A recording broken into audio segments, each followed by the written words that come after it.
A kú déédé àsìkò yìí, kókó inú ìwé ìròyìn la mú wá fún yín láti inú àwọn ìwé ìròyìn ilẹ̀ Nàìjíríà. Orúkọ tèmi ni Ọmágbémisọ́lá Ọmọlọ́rọ̀mọdẹ̀. Ọ́fíìsì ààrẹ ti ṣe àfihàn ìdí tí ààrẹ Bọ́lá Tinubu ṣe júwe ilé fún Mele Kyari àti àwọn ọmọ ẹgbẹ́ ìgbìmọ̀ adarí iléeṣẹ́ epo NNPCL.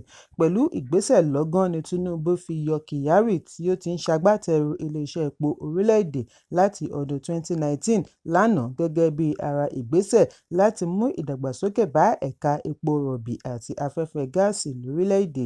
Gẹ́gẹ́ bí àtẹ̀jáde láti ọwọ́ amúgbálẹ́gbẹ̀ẹ́ ààrẹ lórí ìròyìn Báyọ̀ Ọ̀nànúgà tí wọ́n fi léde lówùúrọ̀ àná Ọjọ́rú, ààrẹ Tinubu yọ gbogbo àwọn ọmọ ẹgbẹ́ ìgbìmọ̀ adarí tí wọ́n yàn pẹ̀lú Kyari àti Pius Akiyelure ní oṣù kọkànlá ọdún 2023. Lẹ́yìn èyí ni wọ́n yan Bashir Ojulari gẹ́gẹ́ bí ọ̀gá àgbà tuntun Group CEO pẹ̀lú Musa Amadu Kida gẹ́gẹ́ bí Non-Executive Chairman bẹ̀rẹ̀ láti ọjọ́ kejì oṣù kẹrin ọdún 2025. Lára àwọn òṣìṣẹ́ iléeṣẹ́ ààrẹ fìdí ẹ̀ múlẹ̀ wípé ìgbésẹ̀ yìí wáyé láti fòpin sí ìṣòro tí àwọn kan ti dá sílẹ̀ láàrin ilé-iṣẹ́. Òṣìṣẹ́ iléeṣẹ́ ààrẹ kan tí kò fẹ́ dárúkọ ara rẹ̀ ní ààrẹ ṣe èyí nítorí ó nílò èsì tí ó yàtọ̀ sí ti àtẹ̀yìnwá. Ó ní iṣẹ́ kan náà ni àwọn tí ó wà ní iléeṣẹ́ NNPC ń ṣe, àwọn mìíràn sì ti sọ ara wọn di ìṣòro. Wọ́n nílò àwọn tí yóò mú àbá tuntun wá fún iléeṣẹ́ kí iṣẹ́ lè yàtọ̀. Àwọn tí wọ́n ṣẹ̀ṣẹ̀ yàn yìí ni wọ́n jẹ́ ọ̀jọ̀gbọ́n tí wọ́n mọ tìfun tẹ̀dọ̀ iṣẹ́, wọn kì í ṣe olóṣèlú. Ẹ̀kúnrẹ́rẹ́ ìròyìn yìí wà nínú ìwé ìròyìn Punch tó jáde lónìí.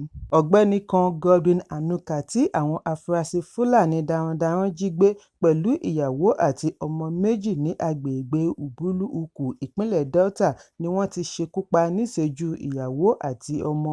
Amúgbálẹ́gbẹ̀ẹ́ gómìnà ìpínlẹ̀ Delta lórí ọ̀rọ̀ ará ìlú àti ìkórajọ ọ̀dọ́ SSA Harrison Gwanisu ni ó ṣe àfihàn yìí lánàá lórí ẹ̀rọ abánidọ́rẹ̀ẹ́ Facebook. Gwanisu fìdí ẹ̀ múlẹ̀ wípé ọjọ́ 23 oṣù kẹta ni àwọn ajínigbé jí àwọn méjì kan gbé kí wọ́n tó wọ́ wọn wọ inú igbó níbi tí wọ́n ti ń béèrè fún owó ìdásílẹ̀. Níbi wọ́n fi ara ṣoko sí nínú igbó pẹ̀lú àwọn méjì tí wọ́n jí gbé ni wọ́n ti rí Anuka pẹ̀lú ẹbí rẹ̀ tí wọ́n ń ṣiṣẹ́ lọ́wọ́ nínú oko wọn. SSA ní níṣe làwọn ajínigbé yìí kúkú jí ẹbí yìí náà papọ̀ pẹ̀lú àwọn tí wọ́n ti jí gbé ni wọ́n bá bẹ̀rẹ̀ sí béèrè fún owó ìdásílẹ̀. Lẹ́yìn tí wọ́n san owó ìdásílẹ̀, àwọn ajínigbé yọ̀ǹda díẹ̀ lára àwọn tí wọ́n jí gbé bí wọ́n ti ṣe àfihàn wípé wọ́n yìnbọn pa Anuka níṣẹ́jú ìyàwó àti àwọn ọmọ.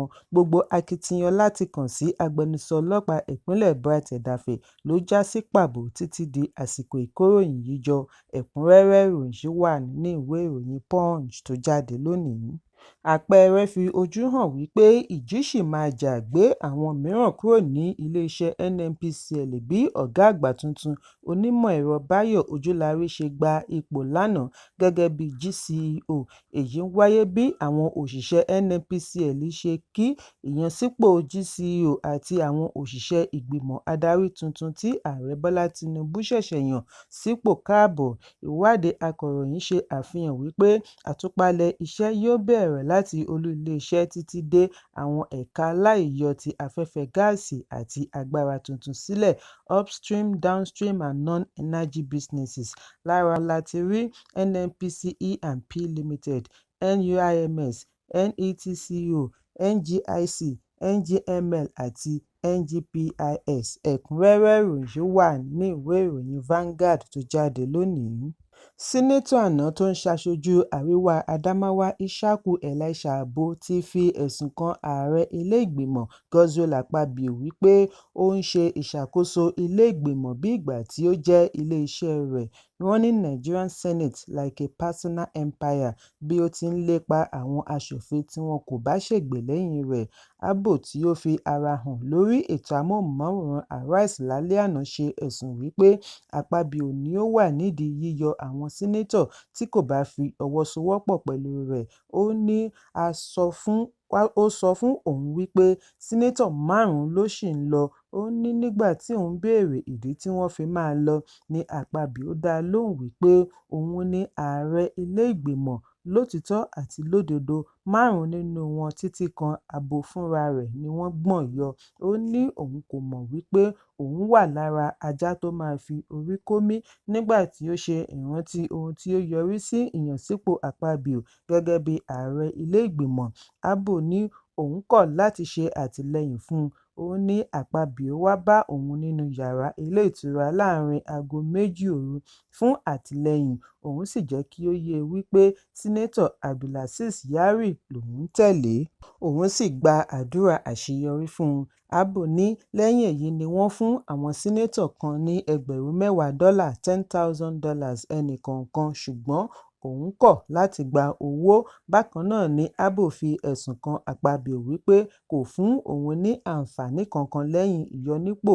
Ó ní gbogbo àwọn sínátọ̀ tí wọ́n jọ yọ nípò ni wọ́n yọ̀ǹda ọkọ̀ wọn fún yàtọ̀ sí òun. Ó tún ṣe ẹ̀sùn lórí Sínátọ̀ Ali Ndume tí Akpabio yọ ẹsẹ̀ rẹ̀ lẹ́kù nítorí ó tako agbára ilé aṣòfin nínú ilé Akpabio.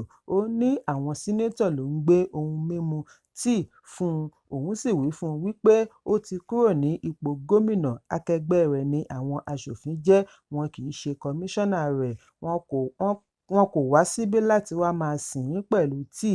Abbo ní òun á máa dáàbò bo ilé aṣòfin, ṣùgbọ́n ìṣòro ibẹ̀ ni ti adarí, kì í ṣe ilé aṣòfin fúnra rẹ̀. Ẹ̀kúnrẹ́rẹ́ ìròyìn wà ní ìwé ìròyìn Vanguard tó jáde lónìí. Ilé-ìfowópamọ́ àgbà CBN ti da àhesọ tí wọ́n ń gbépò yẹnu nù wípé wọ́n ti ṣe àgbékalẹ̀ $510 alápapọ̀. Wọ́n ní ìròyìn yìí kì í ṣe òtítọ́. Nínú àtẹ̀jáde àná ni CBN ti ṣàlàyé sórí ẹ̀rọ abánidọ́rẹ̀ẹ́ X wípé àfihàn yìí kì í ṣe láti ọ̀dọ̀ CBN, bí wọ́n ti fìdí ẹ̀ múlẹ̀ wípé cbn.gov.ng ní ojú ìlà ẹ̀rọ alátagbà CBN.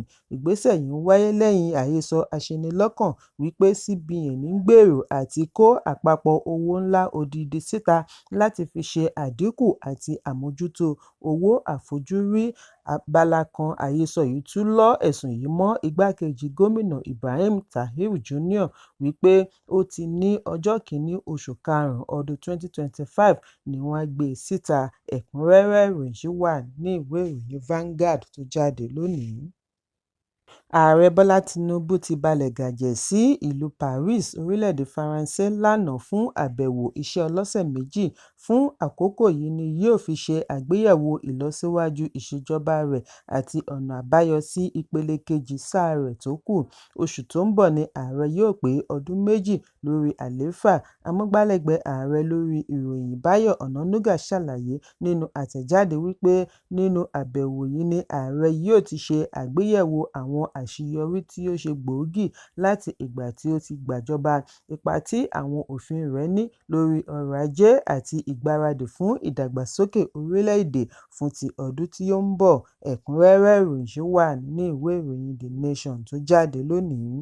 Adarí àná fún àjọ agùnbánirọ̀ Brigadier General Maharadzu Tsigah ti gba òmìnira kúrò lákàtà àwọn ajínigbé lẹ́yìn tí ó lo ọjọ́ 66 56 days in captivity. Ọjọ́ 5 oṣù kejì ọdún 2025 ni wọ́n jí Tsigah gbé ní ìlú abínibí rẹ̀ ní ìjọba ìbílẹ̀ Bakori, ìpínlẹ̀ Katsina, pẹ̀lú àwọn olùgbé 9 mìíràn, pẹ̀lú wípé àwọn ẹbí rẹ̀ ti san owó ìdásílẹ̀ ransom. Àwọn tí wọ́n jí gbé tún dá a dúró fún ọ̀sẹ̀ díẹ̀ sí i kí wọ́n tó ṣẹ̀ṣẹ̀ wá yọ̀ǹda rẹ̀ nírọ̀lẹ́ àná Ọjọ́rú. Oríṣiríṣi ìròyìn ni ó jẹ jáde lórí iye tí ẹbí san fún ìdásílẹ̀.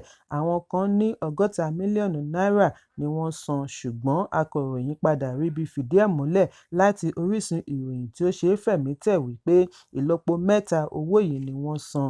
Ọ̀kan lára ẹbí rẹ̀ ṣe àfihàn wípé lẹ́yìn ọ̀sẹ̀ kan tí àwọn ti san owó ni àwọn tó rí Tsigah bá sọ̀rọ̀, bí ó tilẹ̀ jẹ́ wípé àwọn ajínigbé tún ń béèrè owó sí i, ṣùgbọ́n wọn kò san owó kankan mọ́.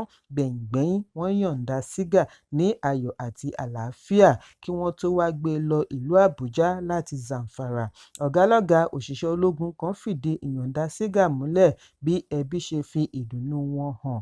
Olùgbé kan ní Kaduna, Malama Binta Tsigah, ní ẹlẹ́yinjú àánú ní Siga, gbogbo ìgbà ló fi ń ran àwọn lọ́wọ́, inú àwọn sì dùn wípé ó ti gba ìyọ̀ǹda.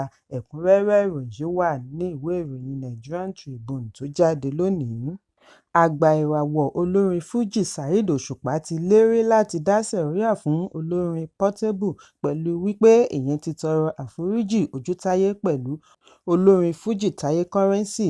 Bí a kò bá gbàgbé wípé ọ̀sẹ̀ tí ó kọjá ní Portable pé Òṣùpá ní àdàgbàmádànù Big for Nothing lórí ẹ̀rọ abánidọ́rẹ̀ẹ́ nítorí ó mú orin rẹ̀ kúrò lórí streaming nítorí ẹ̀sùn copyright.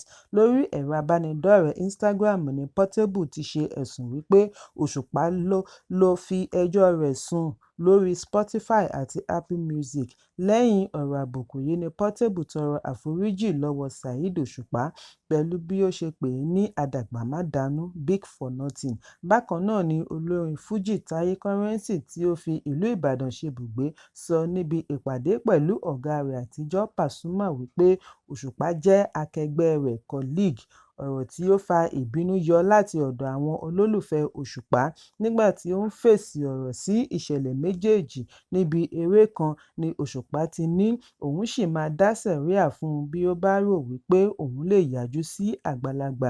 Bí àwọn èrò ṣe ń pariwo orúkọ Portable ni Òṣùpá fi kún un wípé àti colleague mi má wọ́rì mò ń bọ̀.